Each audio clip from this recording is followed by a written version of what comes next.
Percent only 9% of all city workers in Washington, D.C. You're kidding me. Good evening, everyone. Welcome to beautiful downtown Grand Forks. This is Grand Forks City Council's Committee of the Whole for Monday, December 9th, 2024. Under item 1, call to order 1.1, welcome and roll call. Weigel. Here. Osowski. Here. Berg. Here. Lensky. Here. Friedels. Here. Sandy.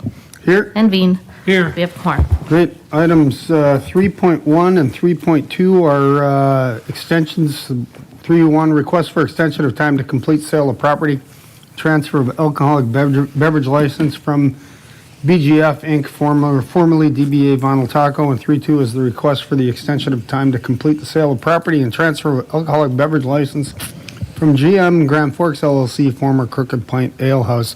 Both of these requests we've done in the past. We did for Knights of Columbus. Moved by Osowski, second by Veen. Further comment? Hearing none, all those in favor signify by saying aye. Aye. Pose same sign.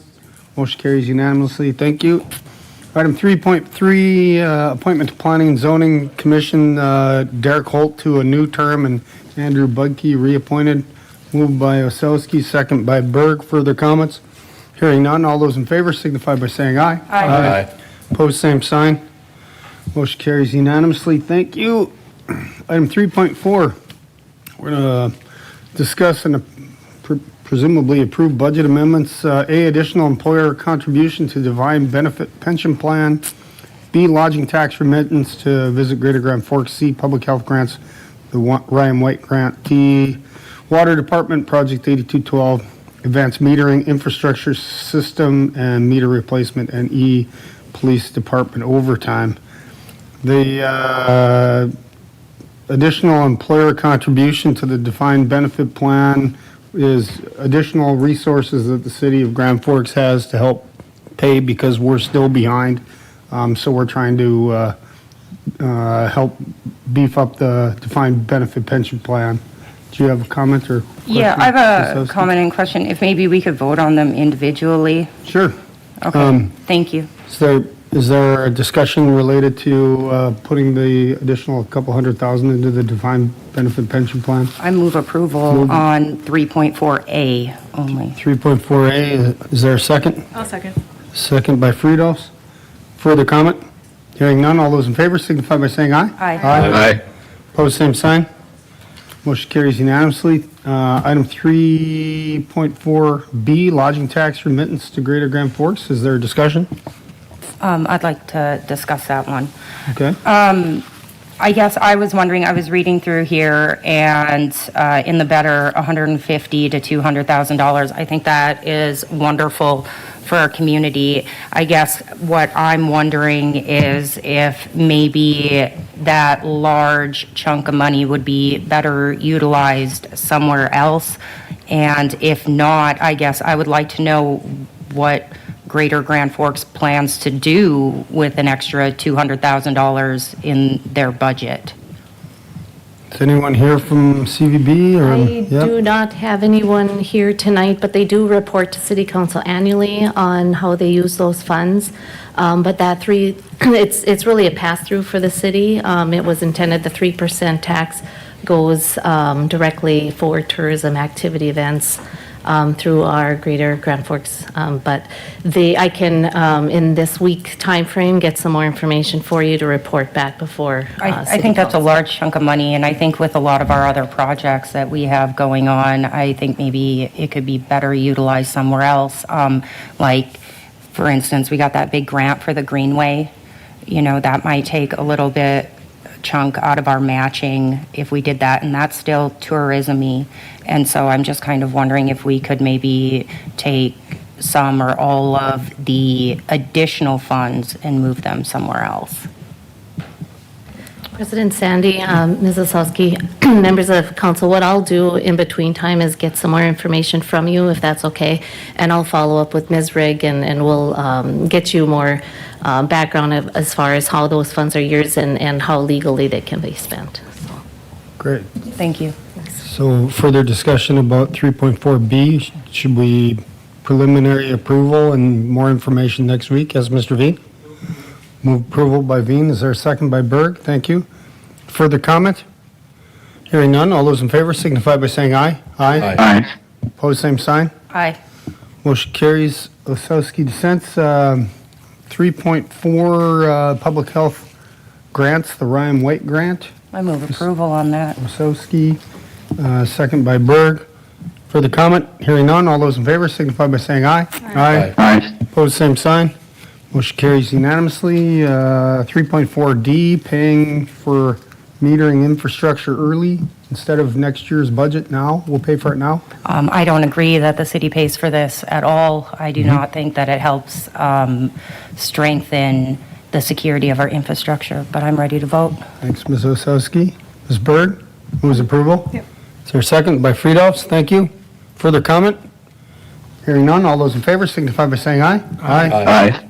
Opposed, same sign. Aye. Motion carries. Osowski dissents. Thank you. And 3.4E, Police Department overtime for monitoring the Franklin. Moved by Osowski. Is there a second? Second by Berg. Thank you. Further comment? Hearing none. All those in favor signify by saying aye. Aye. Opposed, same sign. Motion carries unanimously. 3.5, bid awards for project 8833 District 226, street lighting for 4th Avenue South, Cottonwood Street to 3rd Street South, and Lincoln Drive from Belmont to the football. This bids, Mr. Krinkle, bids came in 23% under engineer's estimate. That is was correct. excellent. I move approval. Moved by Osowski, second by Berg. Further comment? Hearing none. All those in favor signify by saying aye. Aye. Opposed, same sign. Motion carries unanimously. Thank you. Item 3.6, approve pre-purchase of pump and drive for project 8809. Mr. Hanson. Hey, Good evening. Good evening, President Sandy, members of the committee. Just here asking for the pre-purchase of a pump and drive for lift station 32. Over the years, as flushable wipes have become more prevalent, so have plug pumps at lift stations. Just in case anyone's not aware, they're not flushable. They should go in the trash. So we bid out a pump that is made to handle the wipes. It grinds them up, passes them through. Hopefully it reduces plugs at the station and reduces some maintenance for us. The pumps will be installed as part of next year's rehab project. But we're ordering them, or we would like to order them early so we can have them on hand so we can do this work in the winter while our flows are low. I move approval. Moved by Osowski, second by Berg. Further comment? Hearing none. All those in favor signify by saying aye. Aye. Opposed, same sign. Motion carries unanimously. Thank you. Item 3.7, bid award for pump station 186 and force main upgrade pump station 182, 188, project 8265.2, district number 598. Thank you, Ms. Neuschwander. Thank you. Yeah, you got it. So this is the Vale Circle project that I've talked about a number of times in front of council. I'm going to give a brief synopsis of how we got here. So following the rain of 2019, council hired WFW to do a study of this area. And from 2019 to 2023, we studied different solutions of how to get rid of drainage in this area. And then we applied for 2 FEMA brick applications. One of the recommendations, or one of the things that we looked at, was buying out some of the properties in this Vale Circle, Glen Circle, but that wasn't feasible. So we came to this conclusion of this project.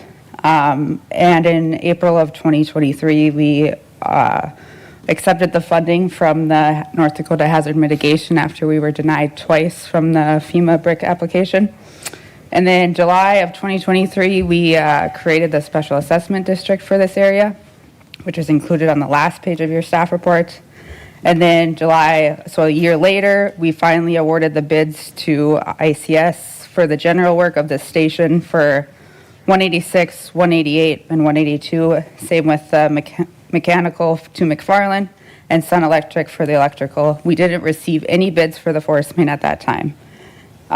September of this year, we had a pre-con with those 3 contractors, and we started work shortly after that. Work's been ongoing and will go through the winter. October 29th of this year, we had an open house with anybody that it was affected by the projects. So about 1,100 letters went out to everybody in the project area. We had about 10 to 15 people show up. Councilmember Veen was one of those people. Due to the complex roadway utilities in Columbia, the project starting in 2019, it went up over the 5 years, so the city decided to use unallocated prairie dog money. And then we are also installing 2 wastewater valves out in front of lift station 20, which is right over here, right in front of the hospital. So that's why we're updating the engineer's report, is to include that $594,000 in prairie dog money and $100,000 from wastewater. And then, so we opened the bids last Thursday. We received 4 bids. Low bidder was Tager Contracting. They will start this spring from 20th to Columbia. WFW and a couple others have had conversations with Altru, who is in favor of the work that will happen here. Columbia Road will have a partial road closure here, and we have to have this work done by September 2025 to appease the grant. Any questions? Any questions? Comments? Move approval by Osowski, second by Veen. Further comment, Mr. Veen? Yeah, I guess it's been a long time coming to get this project done. I'm very excited that we're getting into this last phase of getting construction completed. I think everybody shouldn't be in worry to leave, and hopefully they don't get flooded within, and it isn't just the Vale Circle. There's area further to the north that probably floods worse. They're not townhouses necessarily, but apartments and other things. So, I think the federal funding we've gotten has been so important. We couldn't be doing this with everything that we've been able to do to finally, I think, hopefully resolve this with all the different phases that are personally now being done. As you know, I've had a question on the distribution of the assessments. I think that's for a different time, and I really support moving this project forward. Thank you, Mr. Veen. Further comments? I'm also being special assessed on this project. My home is on Glen Circle, nowhere near this, and I'll get exactly 0 benefit out of this, but I'm going to pay my fair share too. So, anybody else have any further comments? Hearing none, all those in favor signify by saying aye. Aye. Opposed, same sign. Motion carries unanimously. Thank you. Item 3.8, request for extension. Thank you, Ms. Newschwander. Request extension letter of intent, Northern Plains Nitrogen, related to industrial water supply and discharge permitting. Mr. Phelan? Council President Sandy, you and I have been here for a little while, and we both know Larry Mackey quite well. Larry's online. He's the Chief Operating Officer for Northern Plains Nitrogen, which is a project we've worked on for over a decade. And every 6 months, generally over the last several years, I've been in front of you with Larry to ask to extend this for another 6 months. I did have a conversation with Larry Mackey, and they continue to work on this particular project. It is an incredibly important project if we're ever going to get something like a natural gas pipeline from the Bakken to the eastern side of the state. They really need a large natural gas user like Northern Plains Nitrogen, and I know Larry's been working with investors. He's been working with the state of North Dakota, and he's here to provide you an update in advance of the recommendation to extend this for 6 more months. So with that, Larry, I'd ask you to give the City Council, Committee of the Whole, an update. Mr. Mackey? Hey, good to see you folks again. Hopefully, the next time I come on here, I can tell you that we have our funding. But I've been at this a long time, as you know. We have interest from the state. Last week, received an email asking for for us to update the state on the status of the project and how they can help us, and we could sure use their help. The new governor, I understand, wants to get updated on all the major potential projects for the state of North Dakota. So we submitted our information last Friday, and we'll be waiting to hear back from them. As soon as tomorrow, I have a second call with a potential investor that can handle the entire project. So I'm looking forward to that, see how that moves along. And we're deeper into negotiations on an investor that we've been working on with for about a year. And we're well into that.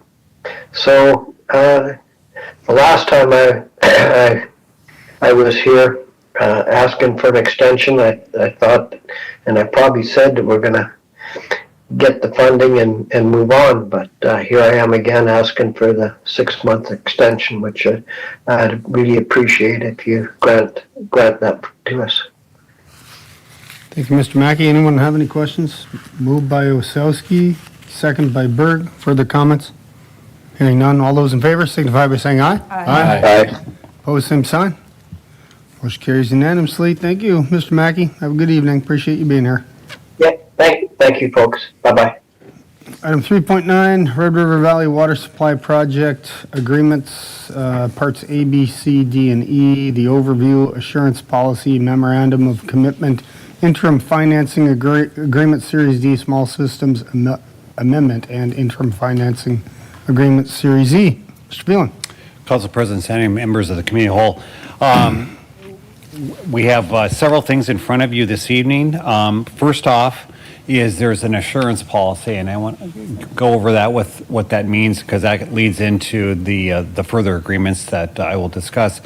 It is a policy that both Fargo and Grand Forks has come up with on behalf of the Lake Agassiz Water Authority, which represents all the various water users. And with the Red River Valley Water Supply Project itself, there is a funding request to the state of North Dakota for the 25 to 27 biennium for $221 million from the state of North Dakota under the 75-25 cost share. And then there'd be an associated, with our local cost share of 25%, there's a funding request of $74 million. That would be from the Bank of North Dakota, and that's where we take out the 40-year term, 2% interest loans out. As we brief this particular project, it is a pipeline project. It is a main pipeline that basically goes down kind of the center of the state of North Dakota. And the assurance policy is really meant for those that aren't sure if they're going to be able to use the project. But we want to bring them into the project sooner rather than later. Because a lot of the use of this project, like for instance, Grand Forks is going to use the water. We're going to get water that's going to supply Lake Ashtabula. It's going to go into the Cheyenne River. It's ultimately going to make its way to the through the Red River and to our intake. So we know how we're going to be served by this particular project. There are entities that are going to require branch pipelines. And so though we have this main pipeline, there's hundreds of millions of dollars of branch pipelines that have to serve the various areas, whether it's northeast North Dakota, southeast North Dakota, serving Jamestown. Those are all going to require branch pipelines. Those will all come after the main pipeline. And so the assurance policy is for those to get involved with the project. Once that main pipeline is complete, it would provide 10 years to see if those branch pipelines get to those various users. And if not, they would have assurance that, the remaining 18 to 19% of this project that's left, they'd be able to say, this project never came together and we weren't able to be served by this particular project just because of not knowing what the future looks like. Generally this main pipeline is likely to get done in the early 2030s at this point in time. In advance of that, one of the really positive things that have happened with the project is the Eastern Area Water Supply Project, which is called NDOS, and that's what Senator Hoeven's working on. He's working on many water supply projects throughout the state of North Dakota, one of which is this NDOS project that will help serve this. It will allow us to use the McCluskey Canal. It will provide up to $454 million worth of funding for the Biota water treatment plant, for the intake on McCluskey Canal, and some pipeline links, so when we say this is a $1.2 billion project, $454 million, if Senator Hoeven is successful, will reduce the state's cost share and our local cost share. So that's really a big deal from a capital perspective and how we operate this particular project. But not knowing what, a lot of things are going to have to come together. That's what the assurance policy was to do. Because of that assurance policy, the city council approved an interim agreement D, and we agreed, Fargo and Grand Forks, to fund approximately 81% of the cost share, and that we would come back once we know that 19% of the water users, how many more we could get signed up, and we really pushed Garrison Diversion to get out there and see what other users could get signed up, because if they won't get signed up for this interim Series D, are they really going to sign up for the project later? And so I think with the assurance policy, it helped us get additional folks signed up for this remaining 18 to 19%. And those are the communities that I noted: Carrington, Cooperstown, Hillsborough, Mayville, Valley City, along with Grand Forks and Fargo are now signed up for the project. There's other entities that are interested in signing up that we just had to, we're getting near the biennium. We have to take out the remaining portion of loan for the Bank of North Dakota, but I think there's other that are interested because of this assurance policy, that once they're in, there is a way for them to get out of the project, not for their interest, but for their principal. So that was really one of the success stories of this particular project. So the Series D2 is what I'm talking about, is I'm asking you to approve, is that the City of Grand Forks has already approved Series D, which is our proportional share. But we want to move forward and expend all the city or the state's cost share for this particular project. But to do that, we've got to be able to match the 25% cost share for the state. And so really D2 allows us to carry our proportional share along with Fargo, but with all those various other entities that are now going to pay their proportional share as part of D2. So that's what D2 is. The Series E is, the state of North Dakota received what they call Federal Municipal Rural Industrial Grant. And that grant can go towards the federal aspects of this particular project. And in this case, I think most of the funds are going to be used to start preliminary design of the Biota treatment plant. And because that has a 25% cost share, somebody needs to match those funds. And so Fargo and Grand Forks have agreed to pay for that cost share under Series E. Moving forward, to keep that project moving forward. Both under Series D, D2, and Series E, since we're paying up front, when we get to this project participation agreement that we're working on currently, we will be reimbursed for our upfront payments. So everything will get leveled off based upon what we're doing. But because Grand Forks and Fargo are the largest entities, because of the assurance policy, we were able to get other entities involved. We're helping to upfront some of the 25% cost share to keep the project moving forward, of which the state of North Dakota appreciates. The smaller users appreciate that the fact that Fargo and Grand Forks have stepped up as leaders to move the project forward while they work on the various particulars. And again, Fargo and Grand Forks right now are, a large portion of the project, or a little over 80% of the project itself. So those are the agreements that are in front of you. We are asking for approval of specifically the memorandum of commitment for Series D that we've already committed to, but would also include Series D, our proportional share. And then also number 4 is that Series E, which is matching the federal, municipal, rural, and industrial funding that we got, where Fargo and Grand Forks have agreed proportionally to pay for the 25% cost share. Again, as I noted, both Series D and E, when we do get onto a project participation agreement, we will be reimbursed based upon our upfront costs, and this keeps the project moving forward. And it allows us to match both the state cost share under Series D and the federal cost share under Series E. So with that, Council President Sandy, I'd answer any questions you may have.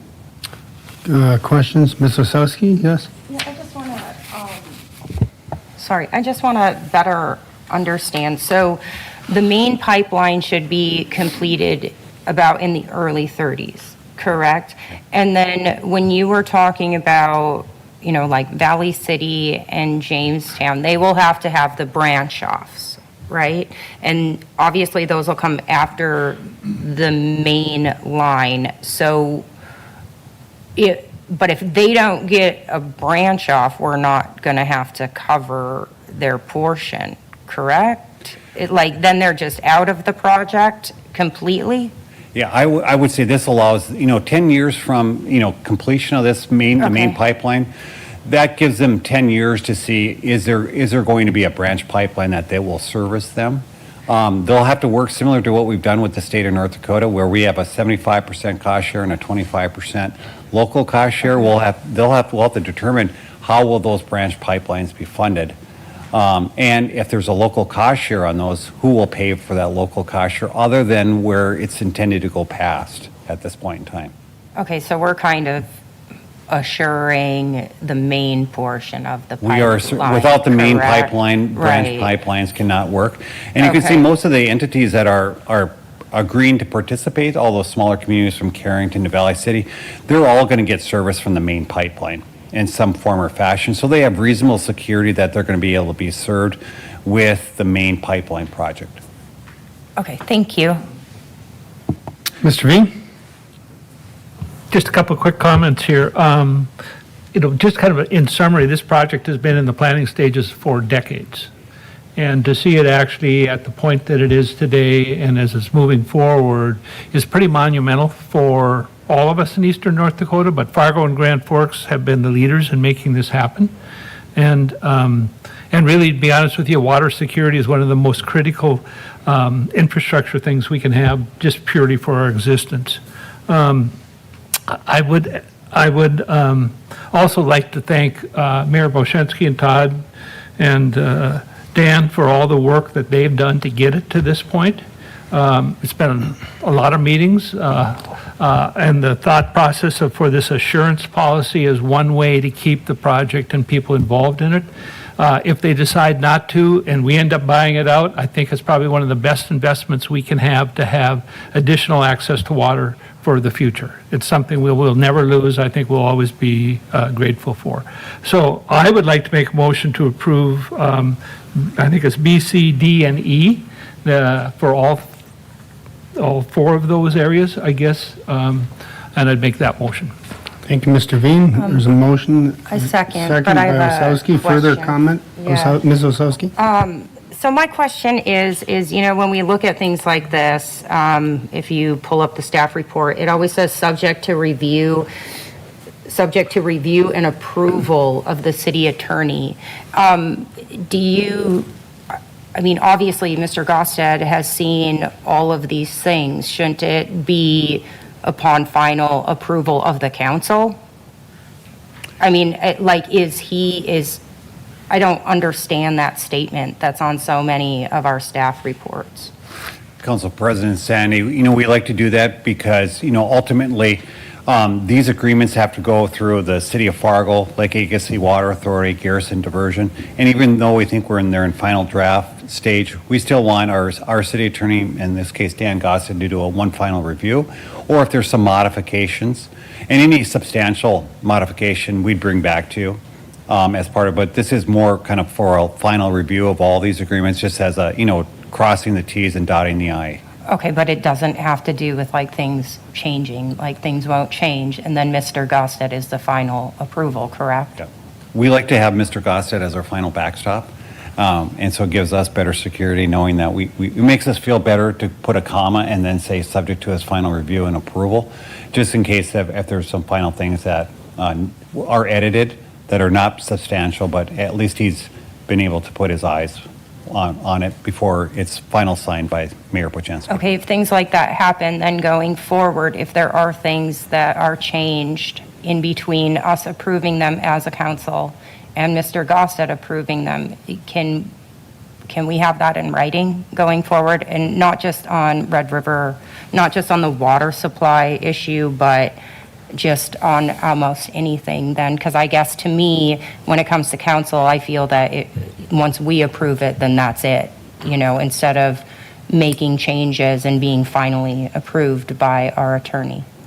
So, I think typically, Mr. Gust, it brings anything substantive, any changes that are substantive, they come to us. Mr. Gust, you can answer for yourself. Nope, yeah, you kind of stole my thunder a little bit, Council President Sandy, but to the extent that there are substantive changes that I identify in my review process, I would not do anything but bring it back to the council for its approval. If there are non-substantive issues, For example, spelling, right? Punctuation. If there is a provision that says time of the essence that was missing or something like that, that doesn't really change the substance of what the agreement is about, it's those type of changes that would be made. But if it's substance like the memorandum of commitment as to what the city is committing to, those certainly would be brought back to the city council. I just don't have, I've never felt that I've had that authority to just make substantive changes without council approval.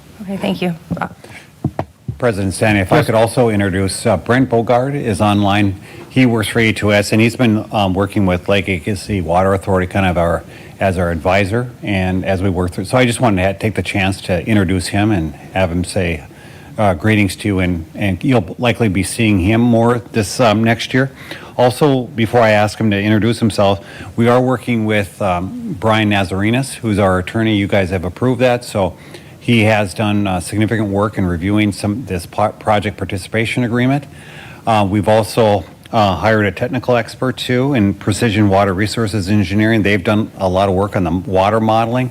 So we anticipate in the new year to have some briefings regarding the best way forward for the city of Grand Forks and providing some enlightenment about what Garrison Diversion has done, what their consultants have done, what our findings are. So just so you know, in the background, there's been significant work, and I would anticipate over the next several months that you'll be getting briefings both from our technical experts and our attorney on what is the best way forward for the city of Grand Forks in this project. And then with that, I just have Brent introduce himself. Yes, sir. Thanks, Todd. Thanks, council members, for the opportunity to introduce myself. As Todd said, my name's Brent Bogar. I work with AE2S and have been working with LAWA specifically to help them really serve as kind of a staff role for LAWA. Right now, LAWA does not have any official staff, so it's been falling on City of Grand Forks, City of Fargo to cover a lot of those pieces. And so that's my role right now, and going into the legislative session, helping to keep eyes and ears open as to what's happening regarding the Red River Valley Water Supply Project during the legislative session and reporting that back. Thank you, Mr. Bogard. Appreciate you being here tonight. Mr. Mayor, something to add, sir? Yeah, I just, being on the Red River Valley Water Supply, being on LAWA now for, I think it's been 6 months, 6 months.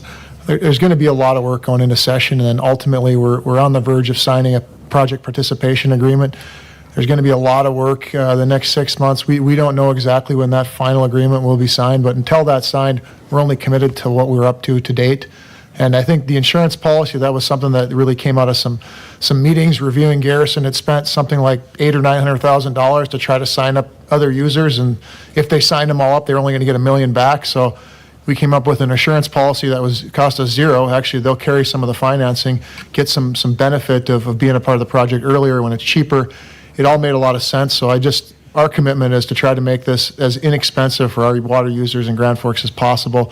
And that's my commitment as we work through this PPA and then in session. So really looking forward to having that final agreement done, but just know that while the costs seem astronomical, we're doing everything we can so each gallon of water is minimally expensive, minimal expenses for our community. So thank you.